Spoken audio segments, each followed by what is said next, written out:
Jadi dalam suatu proyek atau dalam suatu pekerjaan, nah itu perlu diketahui juga klasifikasi alat berat yang akan digunakan. Dan juga itu tergantung dari jenis-jenis pekerjaannya. Nah, itu tidak boleh salah.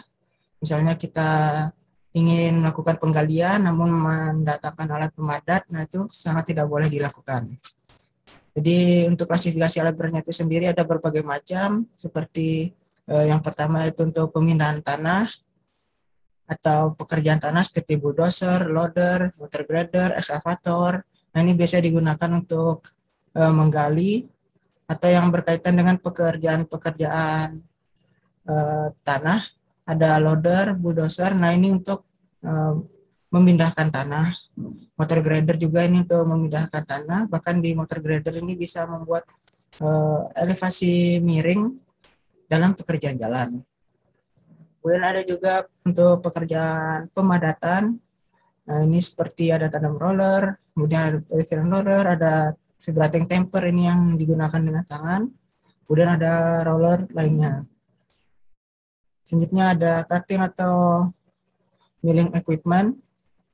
Nah, ini seperti ada penstabil tanah, kemudian ada pemotong aspal atau pemotong beton pada pekerjaan jalan.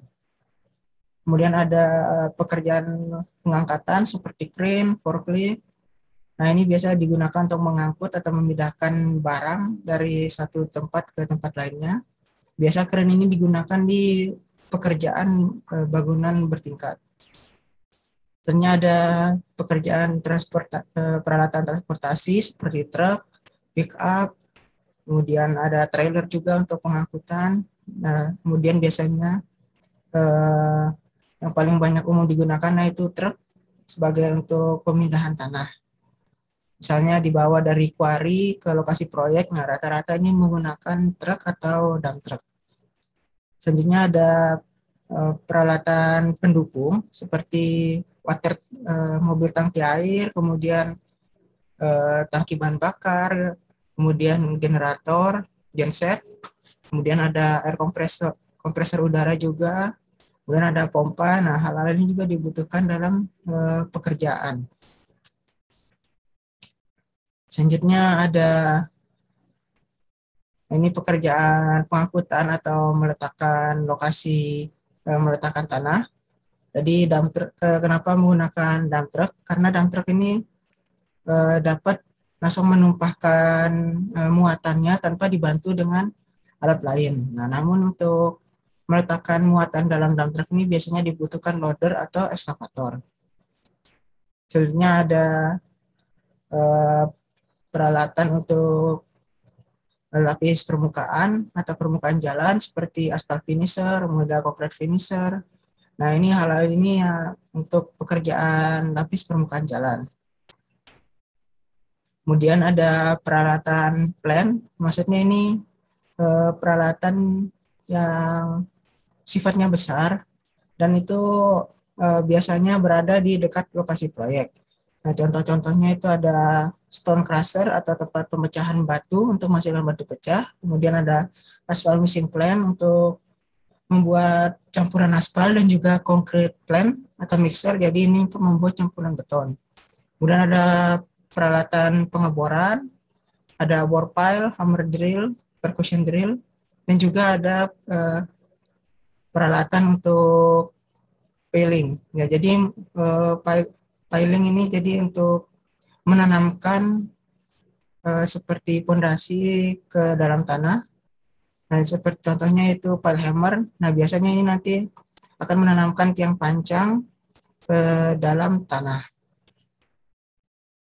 Jadi dalam suatu pekerjaan atau suatu proyek ada yang dinamakan dengan siklus peralatan. Nah, jadi siklus peralatan ini umumnya dari 5 tahap dan peralatan ini terus berulang tiap proyek atau pekerjaan. Jadi untuk siklus peralatan yang pertama itu perencanaan, di mana pada perencanaannya ini dibuat beberapa rencana kerja, misalnya untuk lokasinya, misalnya lokasi quarry untuk pengambilan batu pecah, kemudian lokasi crushing stone, kemudian lokasi AMP misalnya atau lokasi batching plant. Nah, kemudian ditentukan juga alat-alat yang diperlukan, misalnya pada satu pekerjaan jalan, Nah, misalnya bisa berupa pekerjaan pemadatan, jadi diperlukan alat fibroroller, kemudian penggalian seperti ekskavator, dan juga misalnya digunakan untuk bulldozer juga, dan juga waktu diperlukannya, misalnya berapa hari atau misalnya dari tanggal berapa sampai tanggal berapa, dan juga spesifikasi alatnya. Nah, spesifikasinya ini disesuaikan dengan volume pekerjaan yang akan dilakukan. Kemudian untuk pengadaan ini, nah jadi pengadaan ini bisa beli, bisa sewa, ataupun beli sewa, seperti yang telah dijelaskan dari pertemuan sebelumnya. Selanjutnya untuk pengoperasian ini, nah pengoperasian ini disesuaikan dengan seksama dengan jadwal peralatan dan ketersediaan peralatan, dan juga perhitungan biaya operasi dan biaya pemeliharaannya. Selanjutnya untuk pemeliharaan ini, nah ini biasanya dilakukan setiap alat berat dalam jangka waktu tertentu, misalnya setahun sekali atau dalam beberapa bulan sekali, maka akan dilakukan pemeliharaan. Jadi pemeliharaan ini bisa berupa pemeliharaan rutin, pemeliharaan berkala, perbaikan ringan, dan juga perbaikan berat.